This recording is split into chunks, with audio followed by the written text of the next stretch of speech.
Bismillahirrahmanirrahim. Assalamualaikum warahmatullahi wabarakatuh. Innal hamdalillah nahmaduhu wa nasta'inuhu wa nastaghfiruh wa natubu ilaihi wa na'udzu billahi min shururi anfusina wa sayyiati a'malina. Man yahdihillahu fala mudilla lahu wa man yudlil fala hadiyalah. Ashhadu an la ilaha illallah wahdahu la syarika lah wa ashhadu anna Muhammadan abduhu wa rasuluhu alladzi la nabiyya ba'da. Allahumma salli wa sallim wa barik ala nabiyyina Muhammadin wa ala alihi wa sahbihi ajmain. Qala ta'ala fi kitabihil karim, a'udzu billahi minasyaitonir rajim. Ya ayyuhalladzina amanu taqullaha haqqa tuqatih wa la tamutunna illa wa antum muslimun. Fa inna asdaqal hadis kitabullah wa khairal hadi hadi Muhammadin sallallahu alaihi wasallam wa syarrul umuri muhdatsatuha fa inna kulla muhdatsatin bid'ah wa kulla bid'atin dhalalah wa kulla dhalalatin finnar. Ikhwati fillah rahimani Allahu wa iyyakum. Setiap kita, setiap manusia pasti tidak pernah luput dari yang namanya keinginan. Baik keinginan itu berbentuk sesuatu yang bermanfaat buat kita, atau keinginan itu berupa terhindarkan dari suatu mara bahaya, baik di dunia maupun di akhirat, baik perkara-perkara dunia maupun perkara-perkara akhirat. Bisa jadi seseorang yang ingin beribadah, yang ingin mengharapkan pahala dari sisi Allah Subhanahu wa taala, tetapi di sisi yang lain dia khawatir bahwa ibadah-ibadah itu tidak diterima oleh Allah Subhanahu wa taala.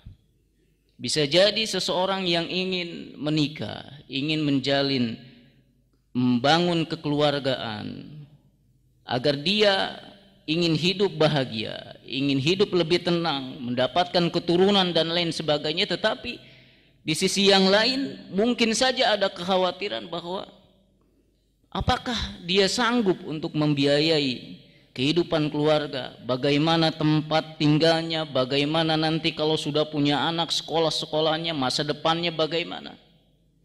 Atau bisa jadi seseorang yang ingin berbisnis, ingin berniaga, dia bimbang, dia bingung apakah ini akan sukses atau gagal nantinya.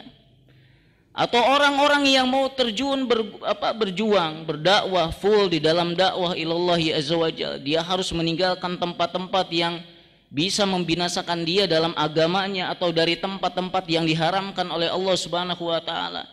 Dia ingin full di dalam dakwah. Di satu sisi dia ingin menjadi pelopor kebangkitan. Di satu sisi dia ingin mendapatkan pahala bagi orang-orang yang berjuang di jalan Allah Subhanahu wa taala. Tetapi di sisi yang lain mungkin dia akan merasakan kekhawatiran bagaimana membutuhkan dirinya. Kebutuhan, menutupi kebutuhan-kebutuhan itu, keluarganya, anaknya, istrinya, dari mana memenuhi kebutuhan itu semua? Masa depannya bagaimana? Bagaimana membiayai tempat tinggalnya dan lain sebagainya. Demikian juga dengan problematika yang lain yang mungkin atau pasti kita tidak bisa menghitung satu persatu dari sedemikian banyak problematika hidup yang tidak mungkin kita bisa menangani sendiri, dan kita butuh pertolongan dari zat yang mampu menolong itu. Nah, disinilah fungsi keyakinan dan ketawakalan yang bisa mengatasi problematika kehidupan itu. Tanpa yakin, tanpa ketawakalan kita kepada Allah Subhanahu wa taala, tidak mungkin kita bisa hidup dengan tenang, hidup dengan optimis, ya, berjalan sesuai dengan apa yang dikehendaki oleh Allah Subhanahu wa taala. Nah, pada kesempatan yang berbahagia ini kita akan sedikit, ya, membahas tentang keyakinan dan ketawakalan kita kepada Allah Subhanahu wa taala, ya. Yang mudah-mudahan kedepannya kita menjalani hidup ini dengan tenang, ya, dan penuh dengan keoptimisan, berharap berhusnuzon kepada Allah Subhanahu wa taala. Ikhwati fillah rahimani Allah wa iyyakum, Imam An-Nawawi rahimahullahu taala dalam kitabnya yang sudah dikenal oleh kita semua, kitab Riyadhus Shalihin, beliau menggabungkan antara yakin dan tawakal dalam satu bab. Karena yakin dan tawakal ini memiliki keterkaitan yang erat sekali. Tawakal adalah buah dari keyakinan. Seseorang yang tidak memiliki keyakinan kepada Allah Subhanahu wa taala, tidak percaya kepada Allah Subhanahu wa taala, tidak yakin bahwa Allah Subhanahu wa taala bisa diandalkan, maka dipastikan dia tidak akan mungkin bisa bertawakal. Tidak mungkin dia bisa bertawakal kepada Allah Subhanahu wa taala. Jadi keyakinan inilah yang intinya harus terus dipupuk oleh kita semua.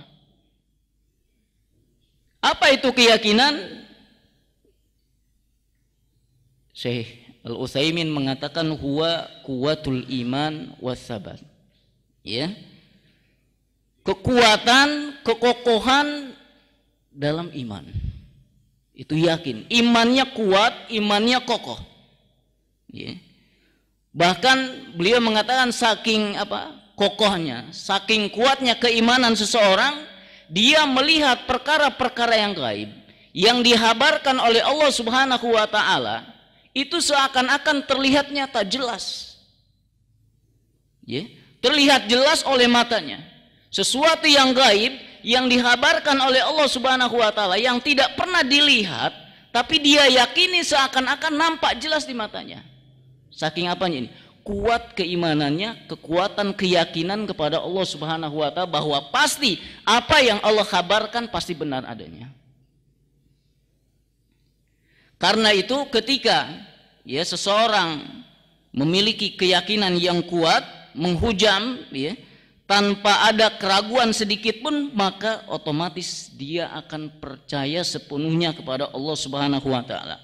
Dia akan bertawakal kepada Allah Subhanahu wa taala. Dia tidak akan menjadikan selain Allah Subhanahu wa taala sebagai sandaran dalam semua urusan. Dalam semua urusan, dia hanya percaya bahwa Allah Subhanahu wa taala yang bisa menyelesaikan ini semua. Dan memang Allah Subhanahu wa taala layak untuk diandalkan oleh kita semua. Layak untuk dijadikan sandaran oleh kita semua. Kita harus percaya kepada Allah Subhanahu wa taala. Kalau kita percaya kepada Allah Subhanahu wa taala, Allah akan menjawab kepercayaan itu. Allah akan menjawab kepercayaan itu.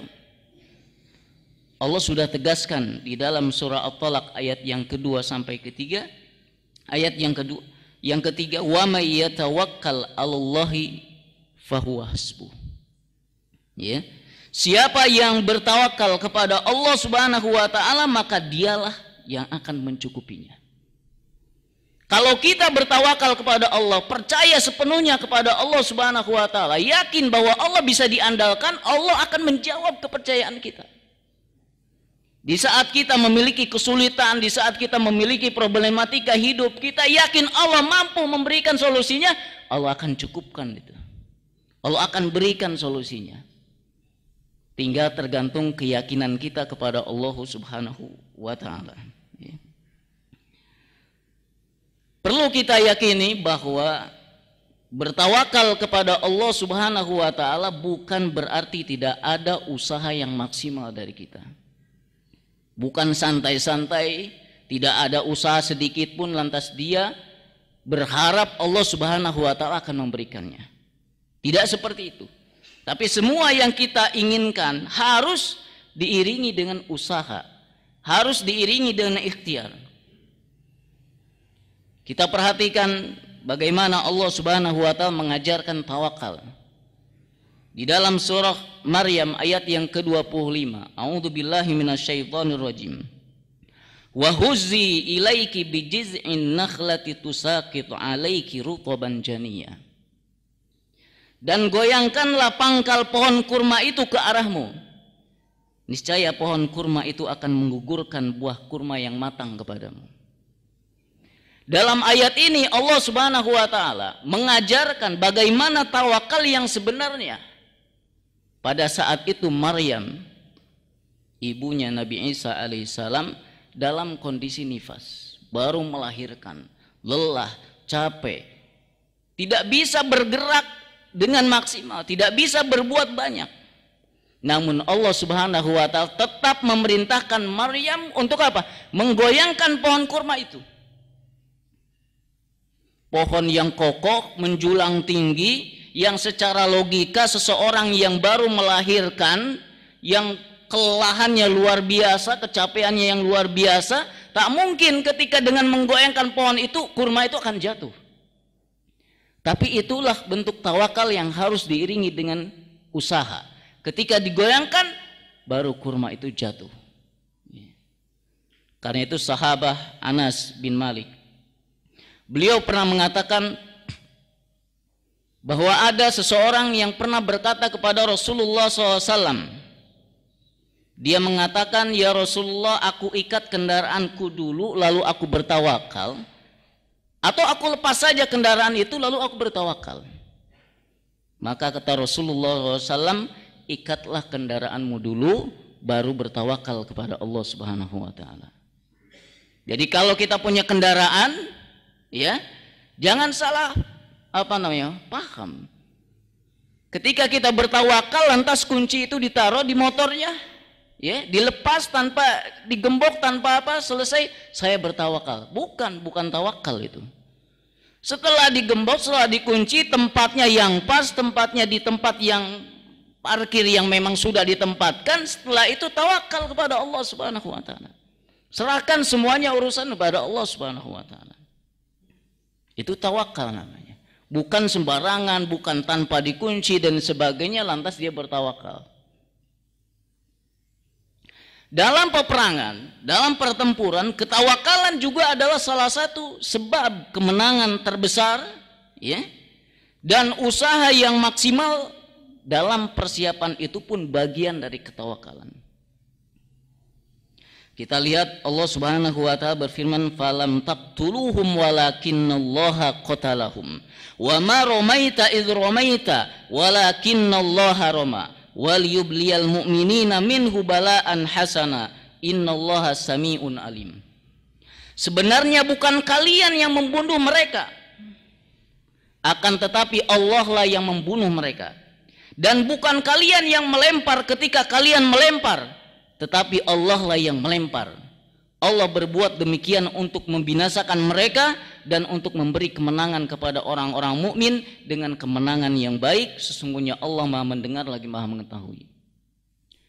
Di ayat ini dijelaskan bahwa usaha harus dilakukan bagi orang-orang yang mau berperang dengan mempersiapkan senjatanya, kemudian melemparkan.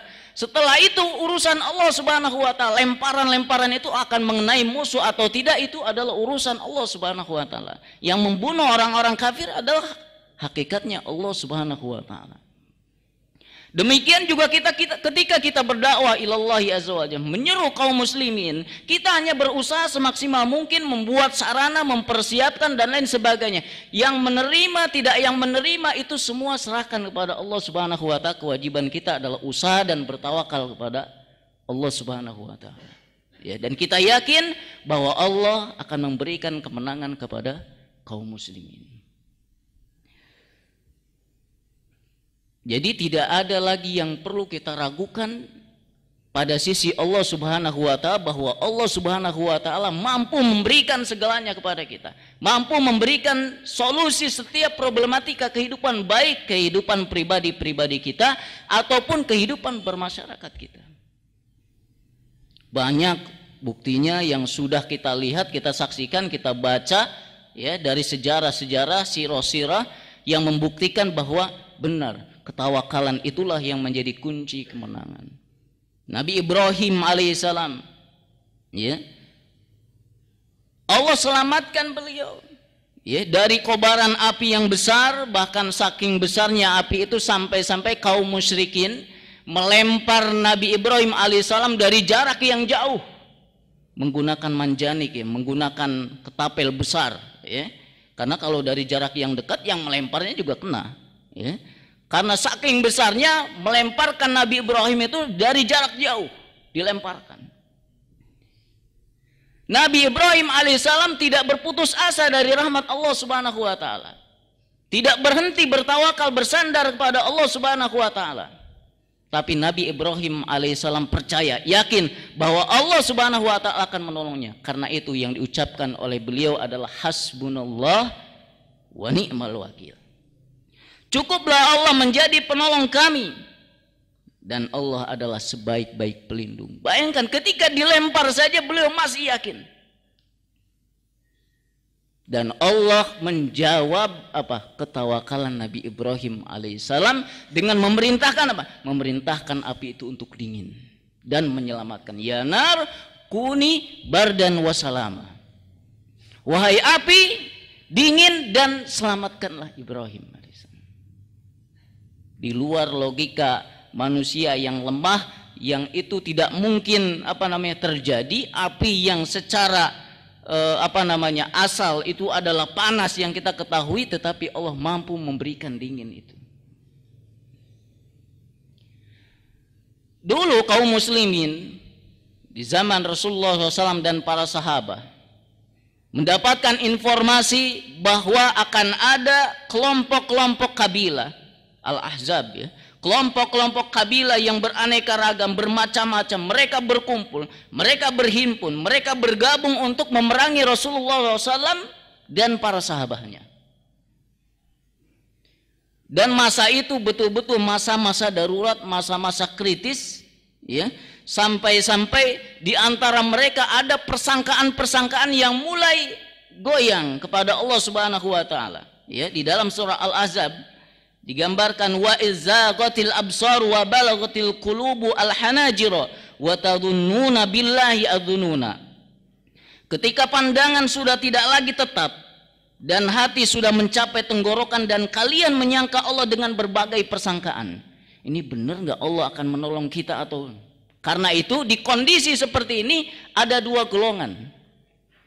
Yang pertama orang-orang munafikun, di mana Allah Subhanahu wa taala menggambarkan mereka wa idz yaqulul munafiquna walladzina fi qulubihim maradun ma wa'adanallahu wa rasuluhu illa ghurura. Dan ingatlah ketika orang-orang munafik dan orang-orang yang di dalam hati mereka ada penyakit, mereka mengatakan tidaklah Allah dan Rasulnya menjanjikan pada kami kecuali tipuan belaka. Jadi mereka orang-orang munafik itu mengatakan, mana buktinya perkataan Nabi Muhammad SAW bahwa dia akan menaklukkan Kisra, menaklukkan Son'a, mana buktinya?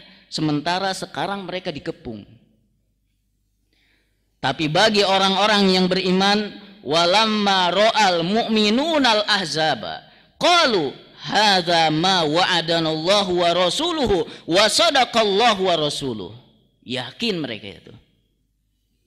Manakala orang-orang mukmin melihat golongan-golongan yang bersekutu itu, mereka pun mengatakan ini adalah sesuatu yang dijanjikan oleh Allah dan Rasulnya, dan benarlah Allah dan Rasulnya. Justru ketika mereka dikepung, mereka bertemu dengan musuh, ini pertanda kemenangan semakin dekat. Ini pertanda janji dari Allah Subhanahu wa taala dan Rasulnya semakin dekat. Ketika orang-orang musyrikin, orang-orang kafir, musuh-musuh Islam bersekutu melawan pasukan kaum muslimin, ini pertanda segera beres urusan. Allah akan memberikan kemenangan dengan sekaligus. Ini berbeda sekali dengan kondisi yang pertama dari orang-orang munafikin. Karena itu Imam Ibnu Qayyim rahimahullah ta'ala beliau pernah mengatakan bahwa tawakal adalah faktor yang paling utama yang bisa mempertahankan seseorang ketika tidak memiliki kekuatan dari serangan makhluk lainnya yang menindas serta memusuhinya. Senjata kaum muslimin adalah tawakal kepada Allah Subhanahu wa ta'ala. Karena itu mereka banyak dimenangkan oleh Allah Subhanahu wa taala dari berbagai pertempuran demi pertempuran. Jadi jangan sampai kita seperti orang-orang munafikin, yang ketika senang dia baru mau mengikuti Islam. Ketika senang dia mau berjuang, ketika senang dia mau berdakwah. Kalau ada untungnya dia baru mau berdakwah. Tapi kalau diuji, kalau diberikan kesulitan, dia mundur. Dalam hal ini Allah Subhanahu wa taala berfirman, wa minan nasi may ya'budullaha ala harfin. Dan di antara manusia ada yang menyembah Allah di tepi belakang, ya, penuh keraguan, setengah-setengah, ya. Fa in asabahu khairun itma'anna bihi wa in asabathu fitnah in qalaba ala wajhihi khasirad dunya wal akhirah dzalika huwa khusranul mubin. Maka dia mendapatkan kebaikan hatinya pun tenang dengan keimanan. Tapi jika dia tertimpa fitnah di balik arah, ya, ketika dia terkena fitnah, dia berbalik arah, dia kembali, maka rugilah dia di dunia dan di akhirat. Yang demikian itu adalah kerugian yang nyata. Jangan sampai kita di dalam dakwah menjadikan dakwah itu adalah sebagai satu-satunya bisa membuat kita senang dalam kehidupan ini. Ketika dakwah ini memberikan ujian, ketika dakwah ini memberikan duri-duri, kita mundur dari dakwah ini. Jangan sampai. Kita harus tetap yakin dalam kondisi apapun, senang maupun sulit, kita harus tetap bertawakal kepada Allah Subhanahu wa taala. Kita harus tetap istiqomah dalam perjuangan membela Islam dan kaum muslimin ini. Ikhwati fillah rahimani Allahu wa iyyakum. Dalam hal rizki, seharusnya kita pun tidak perlu meragukan Allah Subhanahu wa taala, bahwa Allah Subhanahu wa taala semua sudah menentukan kadar jumlah dari rizki buat kita semua. Kita jangan ragu itu. Allah sudah tegaskan, wa ma min dabatin fil ardi illa 'alallahi rizquha. Tidak ada satu makhluk melata pun di muka bumi kecuali Allah Subhanahu wa taala menanggung rizkinya. Dijamin oleh Allah Subhanahu wa taala rizkinya. Kita hidup dimanapun, kapanpun, Allah jamin rizkinya. Jangan ragu itu. Ragu, bahaya besar buat kita dalam menjalankan. Kita akan hidup dengan tidak tenang atau stres barangkali. Allah itu maha kaya, ya. Masalah pemberian rizki tidak sulit sama sekali buat Allah Subhanahu wa taala. Sama sekali tidak terbebani dengan pemberian rizki kepada makhluk-makhluknya. Bahkan seandainya miliaran manusia, mulai dari awal sampai akhir dia minta kepada Allah dengan waktu yang sama, lantas Allah mengabulkannya, itu kekayaan Allah Subhanahu wa taala tidak akan pernah habis. Allah Subhanahu wa taala tegaskan dalam hadis qudsinya, ya ibadi, lau annakum awwalakum wa akhirakum wa insakum wa jinnakum qamu fi sa'idin wahidin fasa'aluni fa'ataitu kulla insanin mas'alatah ma naqasa dzalika mimma indi illa kama yanqusul mikhyatu idza udkhilal bahr. Wahai hambaku, kata Allah, seandainya orang-orang yang terdahulu dan orang-orang yang terkemudian serta semua jin dan manusia berdiri di atas satu bukit untuk memohon kepadaku, meminta kepadaku, kemudian masing-masing aku penuhi permintaannya, maka hal itu tidak akan mengurangi kekuasaan yang ada pada sisiku, melainkan hanya seperti benang yang menyerap air ketika dimasukkan ke dalam lautan. Jadi kalau kita minta dengan permintaan yang sama pun Allah kabulkan semua permintaan kita, sama sekali tidak mengurangi kekayaan Allah Subhanahu wa taala. Karena itu jangan ragu ketika kita punya problematika hidup, jangan ragu minta kepada zat yang maha kaya, yaitu Allah Subhanahu wa taala. Zat yang maha bisa memberikan segala solusi dari setiap problematika hidup kita. Minta apa saja, minta kepada Allah Subhanahu wa taala. Hatta permintaan-permintaan yang menurut kita adalah sepele, yang kecil. Allah tegaskan pula dalam hadis qudsinya, ya ibadi, kullukum dhalun illa man hadaitu fastahduni ahdikum. Wahai hambaku, kalian itu sesat, tersesat, kecuali orang yang aku beri hidayah buat dia. Maka minta hidayah itu kepadaku, aku berikan hidayahnya. Ya. Minta hidayah itu, aku beri hidayah itu. Ya ibadi kullukum ja'iun illa man at'amtuhu. Wahai hambaku, semua kalian dalam keadaan lapar. Semua kalian pasti lapar. Illa man at'amtuhu, kecuali yang aku beri makan. Fastat'imuni ut'imkum. Maka mintalah makan kepadaku, aku akan beri makan buat kalian. Ini kan perkara-perkara yang dianggap biasa, rutin, seakan-akan ini bukan pemberian dari Allah Subhanahu wa taala. Ketika makanan tidak ada, ketika minuman tidak ada, mengeluh ya dan lain sebagainya. Yang disalahkan yang lain, yang disalahkan pekerjaannya, yang disalahkan ini dan itu. Lupa bahwa makanan, minuman itu adalah pemberian dari Allah Subhanahu wa taala. Ya ibadi kullukum arin. Wahai hambaku, kalian tuh pasti telanjang. Illa man kasautu, kecuali yang aku beri pakaian. Fastaksuni aksukum, maka mintalah pakaian kepadaku, aku akan berikan pakaian kepada kalian. Ya, ini luar biasa sekali. Ya, janji-janji yang Allah Subhanahu wa taala informasikan kepada kita bahwa itu akan betul-betul terwujud ketika apa? Kita yakin dan tawakal kepada Allah Subhanahu wa taala. Di setiap kondisi, baik senang maupun sedang susah, kita tetap berhusnudzon, bertawakal kepada Allah Subhanahu wa taala. Jadi mulai sekarang ya, tidak perlu risau, tidak perlu apalagi stres ya. Memikirkan rezeki, bagaimana masa depan kita, bagaimana nanti anak-anak kita, bagaimana rumah kita. Itu semua sudah ditentukan oleh Allah Subhanahu wa taala. Tugas kita hanya melangkahkan kaki kita, berikhtiar semaksimal mungkin, semua itu akan diberi oleh Allah Subhanahu wa taala. Asal yakin dan tawakal. Ini bukan orang-orang sufi yang punya akidah semacam ini. Ahlus sunnati wal jamaah harus punya ini. Ya, harus punya akidah yang semacam ini. Dia berhusnudzon kepada Allah Subhanahu wa taala, yakin dan tawakal kepadanya. Menyelamatkan Nabi Ibrahim alaihissalam dari kobaran api saja mampu. Menyelamatkan Rasulullah SAW dari berbagai pertempuran saja mampu. Menyelamatkan Maryam, ibunya Nabi Isa alaihissalam saja mampu.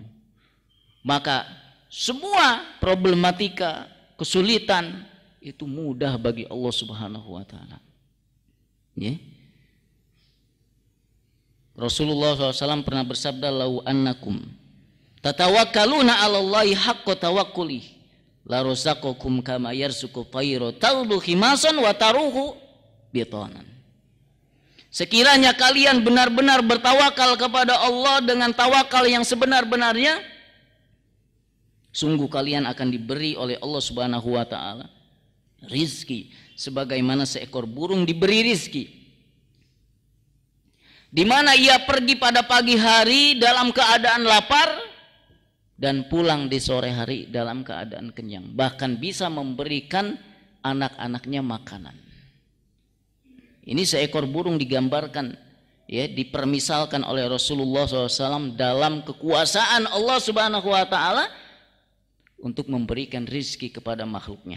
Burung yang tidak memiliki pekerjaan tetap saja, gaji tetap, itu makmur hidupnya, terbang kemana-mana dengan santai. Itu adalah karunia dari Allah Subhanahu wa taala. Maka bertawakallah seperti tawakalnya burung itu. Biarkan Allah Subhanahu wa taala yang mengatur rizki-rizki itu. Usaha kita harus dengan dinikmati dengan mencarinya. Enjoy dengan cara mencari, ikhtiar dan usaha yang maksimal yang harus kita kerahkan. Setelah itu serahkan semuanya kepada Allah Subhanahu wa taala. Jangan ragu pula untuk meninggalkan harta-harta yang halal, pekerjaan harta-harta yang haram, pekerjaan-pekerjaan yang haram, hijrah dari mulai pekerjaan yang haram menuju pekerjaan-pekerjaan yang diridhoi oleh Allah Subhanahu wa taala. Jangan ragu bagaimana nanti kalau saya berhenti dari pekerjaan yang ini, nanti bagaimana saya luntang-lantung. Semua serahkan kepada Allah Subhanahu wa taala. Orang yang menghindar dari perbuatan yang diharamkan Allah Subhanahu wa taala, tidak mungkin Allah akan sia-siakan dia. Jadi yakin dan tawakal adalah kunci itu semua. Demikian, subhanaka Allahumma bika asyhadu an la ilaha illa anta astaghfiruka wa atubu ilaik. Wassalamualaikum warahmatullahi wabarakatuh.